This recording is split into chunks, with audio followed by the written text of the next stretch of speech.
Assim como os seres vivos, as empresas passam por diferentes fases ao longo de sua existência. Elas nascem como startups, crescem, atingem a maturidade e, eventualmente, podem entrar em declínio. Antes de investir em uma ação, é fundamental identificar em qual estágio a empresa se encontra. Só assim conseguimos alinhar as nossas expectativas de risco, retorno e tempo. No vídeo de hoje, vamos explorar as 4 fases do ciclo de vida corporativo, analisando receita, lucro, geração de caixa e estrutura de capital. Além disso, faremos uma conexão direta com a matriz BCG para entender como o portfólio de produtos dita o ritmo do negócio. Por último, iremos fazer um exercício com a PIG, calculando o seu valor intrínseco. Bora lá? Olá, meu nome é Romilton, criador do canal Rumo à Renda, e hoje nós vamos entender um pouquinho melhor como funciona o ciclo de vida das corporações. As empresas são como organismos vivos. Elas nascem, crescem, amadurecem e, eventualmente, entram em declínio. E de acordo com cada fase, a empresa vai apresentar um nível de risco diferente, uma estrutura de capital diferente, ou seja, dívida versus patrimônio líquido, e também vai determinar o tipo de retorno que o acionista vai ter. Por exemplo, se vai ser majoritariamente por meio de crescimento da cotação da ação ou por meio de pagamento de dividendos. Este gráfico nos mostra o comportamento das receitas, dos lucros e do caixa da empresa de acordo com a fase em que ela se apresenta.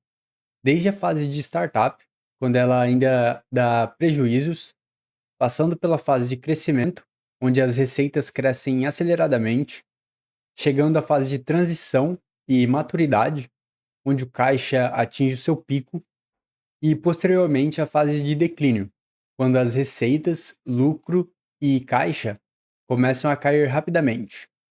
Aqui ela pode estender o ciclo de vida, inovando e lançando novos produtos. Na fase de startup, a empresa é um pouco mais que uma ideia num PowerPoint e um plano de negócios. Aqui, o risco é altíssimo, porque a empresa ainda está desenvolvendo o seu produto, ou seja, ela precisa provar que o produto funciona e que existe demanda suficiente. Nessa fase, a empresa quase não apresenta receita. E como precisa gastar muito com pesquisa e desenvolvimento, o lucro e o fluxo de caixa é negativo, ou seja, a empresa queima caixa para sobreviver. A estrutura de capital dessas empresas é praticamente 100% de capital próprio, ou seja, elas apresentam pouca ou nenhuma dívida, principalmente porque os bancos não emprestam sem garantia e sem a empresa gerar fluxo de caixa suficiente para pagar os juros. Quem financia a empresa nessa etapa geralmente é família e amigos, investidores anjo e venture capital. O custo desse capital é altíssimo, porque a probabilidade dessa empresa não dar certo é enorme. A Angel Investment Network é uma das maiores plataformas do mundo que conecta empreendedores e startups a investidores anjo. Aqui você encontra várias oportunidades de investimento em projetos que podem se tornar muito rentáveis. Utilizando a matriz BCG, que é uma ferramenta para gerenciar o mix de produtos de uma empresa, a startup normalmente tem um produto que está no ponto de interrogação, ou seja, ela está desenvolvendo um produto em um mercado que cresce rápido, mas ela ainda tem uma baixa participação nesse mercado. A esperança é de que o produto vire uma estrela, mas a probabilidade de fracasso é enorme, porque o consumo de caixa é altíssimo. Se a empresa sobreviveu à primeira etapa, ela entra na fase de crescimento. Aqui, o produto já foi validado e o mercado potencial identificado. Agora o desafio é a escala, crescer rápido e ganhar participação de mercado. O risco do negócio diminui. Não é mais sobre o produto funcionar ou não, mas sobre a capacidade de execução da gestão e a força da concorrência. As receitas disparam e o fluxo de caixa começa a virar positivo. Porém, todo o lucro é reinvestido para acelerar o crescimento. Como o risco diminui e o fluxo de caixa aumenta, os bancos começam a liberar mais crédito. Na estrutura de capital, a dívida começa a aparecer, compondo até uns 20% do capital, mas o equity ainda predomina. Nesta fase, muitas empresas decidem fazer o IPO ou transações com private equity para captar dinheiro e continuar crescendo. Aqui, o produto passa a ser uma estrela, ou seja, possui um alto crescimento e uma alta participação de mercado. Aqui, temos algumas empresas que estão na fase de crescimento. O Nubank, que por causa do seu modelo de negócio, está pegando rapidamente o market share dos bancos tradicionais. A CrowdStrike, que é uma empresa de segurança cibernética, e a Nvidia, que mesmo tendo um valor de mercado enorme, continua a crescer aceleradamente devido a uma nova tecnologia. A terceira fase é a maturidade. Aqui a empresa já é uma das líderes do seu respectivo mercado, possui uma base de clientes fiel e receitas previsíveis. O crescimento das receitas desacelera e atinge o seu pico. Os lucros diminuem, mas a geração de caixa continua robusta. O risco da empresa diminui e passa a ser basicamente o risco normal do negócio.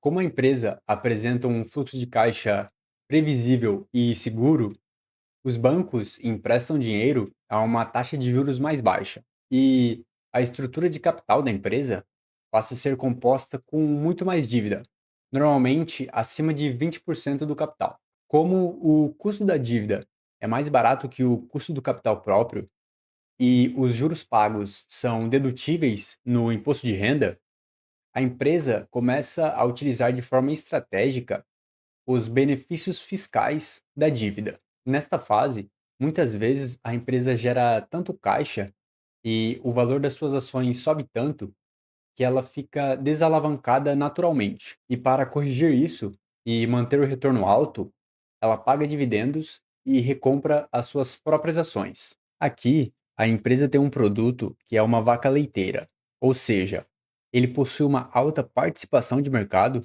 porém com um baixo crescimento. É esse produto que gera muito caixa para a empresa fazer os reinvestimentos em pesquisa e desenvolvimento para ela lançar novos produtos e continuar crescendo e distribuir proventos aos acionistas. Como exemplo de empresas nesta fase, temos a Johnson Johnson, P&G e Coca-Cola. São empresas que possuem produtos com alta participação de mercado, crescem modestamente e geram um forte fluxo de caixa, que, em sua maioria, é distribuído em forma de dividendos e recompra de ações. Por fim, a última fase é o declínio. Seja por novas tecnologias ou mudanças no hábito do consumidor, a empresa começa a perder relevância. As receitas caem, o caixa se deteriora e o financiamento fica mais difícil, porque o risco de falência aumenta. Na estrutura de capital, a dívida começa a perder espaço, pois o crédito se torna mais restrito e caro. As saídas são reestruturação, venda de ativos ou falência. Aqui as empresas precisam inovar, lançando novos produtos ou entrando em novos mercados, seja por meio de investimentos internos ou por meio de fusões e aquisições. Estas empresas podem apresentar armadilhas de valor, ou seja, elas parecem baratas, mas estão falindo. Nesta fase, o produto da empresa acabou se tornando um abacaxi, com um baixo crescimento e uma participação de mercado que cai drasticamente. É necessário a empresa retirar o produto de linha e lançar novos produtos. Nesta categoria, encaixam-se empresas como Kodak, Xerox e BlackBerry. Embora detivessem produtos excepcionais e grande participação de mercado, a inércia estratégica e a falta de inovação fizeram com que perdessem relevância e tiveram que enfrentar processos de reestruturação para sobreviver. Bom, resumindo, a empresa começa como uma startup, com receitas praticamente nulas, caixa negativo e apresenta quase nenhuma dívida, onde o investidor está apostando no produto e nos fundadores da empresa. Se ela sobrevive, ela entra na fase de crescimento, com receitas crescendo exponencialmente, o caixa se tornando positivo e uma dívida entre 0 a 20% do capital. O retorno do investidor vem majoritariamente da valorização das ações. Na maturidade, a receita desacelera e se torna estável. Ela gera um forte caixa e a dívida aumenta para mais de 20% do capital. Aqui, se ela não enxerga oportunidades de investimento com altos retornos, ela distribui proventos aos acionistas e recompra as suas ações. Por último, o declínio, onde a receita e o caixa começam a cair aceleradamente. A dívida começa a ficar novamente difícil e o foco do investidor é na reestruturação da empresa. Mas lembrando que é fundamental entender que o ciclo de vida de uma organização não é estático e nem linear. Uma empresa madura deve ser visualizada como um portfólio de ativos e projetos. Enquanto o negócio principal gera caixa na fase de maturidade, a gestão deve simultaneamente cultivar novos produtos em fase de startup ou crescimento. Essa transformação constante permite que a empresa se reinvente antes mesmo de atingir a fase de declínio, equilibrando a distribuição de proventos com a valorização de mercado. Assim, a empresa deixa de ser uma unidade e uma única fase e passa a se tornar um ecossistema em perpétuo movimento. Bom, agora vamos fazer um estudo de caso da P&G. A P&G se encontra na fase de maturidade, com baixo risco, crescimento moderado, caixa forte e muitos dividendos. Como ela já é muito grande e não precisa reinvestir para dobrar de tamanho, por exemplo, ela distribui a maior parte do seu lucro via dividendos e recompra de ações, ou seja, ela tem um payout muito alto. Para avaliar as ações da P&G, nós vamos utilizar o modelo de dividendos descontados em dois estágios. Como ela tem um ROI bem alto, ela vai conseguir entregar um crescimento maior durante os próximos 5 anos. Após esse período, ela vai entrar em estabilidade, ou seja, o ROI e o crescimento dela atinge um nível sustentável para a gente calcular o valor terminal dela pelo modelo de Gordon. Ou seja, que a gente vai calcular o valor dela na perpetuidade lá no ano 5. A estrutura da avaliação é basicamente esta. No estágio de crescimento, os primeiros 5 anos, o valor dela vai ser a soma dos dividendos projetados do ano 1 ao ano 5, descontados ao custo de capital próprio na fase de crescimento. No estágio da perpetuidade, nós vamos calcular o valor terminal dela no ano 5, utilizando o modelo de Gordon, com um crescimento estável e um custo de capital próprio diferente, que vai refletir o risco dela durante a fase de perpetuidade.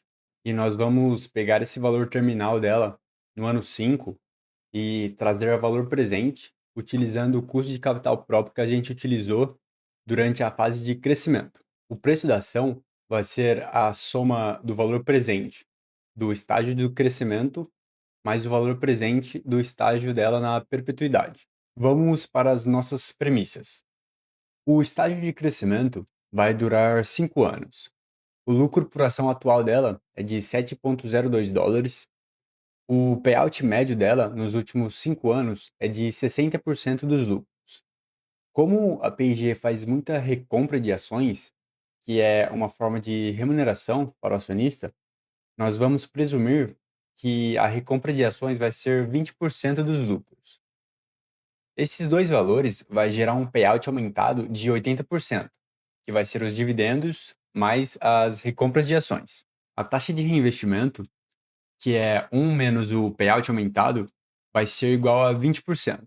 O ROI médio dela é de 25,5%. E o crescimento nesse período vai ser o ROI vezes a taxa de reinvestimento, que vai ser igual a 5,1%.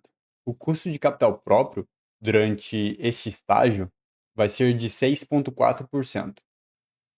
Então aqui nós projetamos o lucro por ação dela durante os próximos 5 anos. utilizando a taxa de crescimento de 5,1%. O lucro por ação projetado vai ser o lucro por ação do ano anterior vezes 1 mais 5,1%, que é a taxa de crescimento. Utilizando o payout aumentado de 80%, a distribuição aos acionistas, que nada mais é que dividendos mais recompra de ações, vai ser lucro por ação projetado vezes 80%. Nós vamos trazer a valor presente a distribuição aos acionistas utilizando o custo de capital próprio na fase de crescimento, de 6,4%. O valor presente vai ser a distribuição sobre 1 mais 6,4% elevado a n, que é o período. Por fim, somamos os valores presentes e chegamos ao valor presente do estágio de crescimento de 27,07 dólares. No estágio da perpetuidade, o crescimento vai ser de 3,5% e o ROI vai cair para um nível mais estável de 14%. O payout sustentável na perpetuidade vai ser 1 menos o crescimento na perpetuidade sobre o ROI na perpetuidade, que vai ser 75%. O custo de capital próprio na perpetuidade vai ser de 8,6%. Para calcularmos o valor presente da perpetuidade, nós primeiro projetamos o lucro por ação no ano 6, que vai ser a perpetuidade, utilizando o crescimento sustentável de 3,5%. Aqui vai ser 9 vezes 1 mais 3,5%. Calculamos a distribuição aos acionistas utilizando o payout sustentável de 75%. 9,32 vezes 75%, que vai dar 6,99 dólares. E descontamos este valor pelo custo de capital próprio na fase da perpetuidade de 8,6%, menos o crescimento na perpetuidade de 3,5%, que vai ser 5,1%.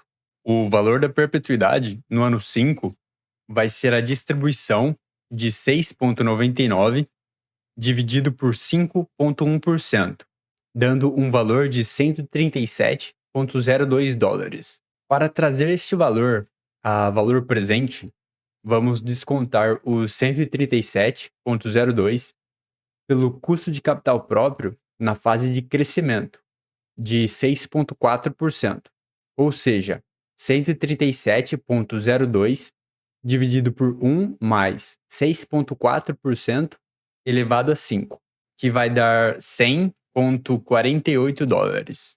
O valor da ação vai ser a soma do valor presente na fase de crescimento mais o valor presente na fase da perpetuidade, que vai ser 127,55 dólares. Como quase 80% do valor da empresa está no valor terminal, o valor da ação fica muito sensível às premissas que nós utilizamos para calcular o valor terminal. Por exemplo, o custo de capital próprio e o crescimento que a gente utilizou na perpetuidade. Fazendo uma análise de sensibilidade, se o crescimento vai de 3% para 4% e o custo de capital próprio vai de 9,1% para 8,1%, ou seja, uma pequena variação de 1% em cada uma dessas variáveis, o preço da ação vai de 110,67 para 152,66 dólares. Ou seja, temos que tomar bastante cuidado ao calcular o valor terminal de uma ação utilizando o modelo de Gordon. No dia que nós fizemos essa conta, a ação estava sendo negociada a 144 dólares e 5 centavos, ou seja, 16,5 dólares acima do nosso valor justo. Mas lembrando que o vídeo tem finalidade estritamente didática e educacional.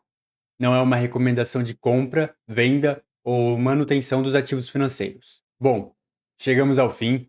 Se você gostou do conteúdo e aprendeu alguma coisa nova aqui nesse vídeo, não deixa de se inscrever no canal e curtir o vídeo. Também, se você tem alguma dúvida ou sugestão de temas, deixe aqui embaixo nos comentários. Nos siga também lá no Instagram, @rumoarrenda_, e te vejo no próximo vídeo. Muito obrigado.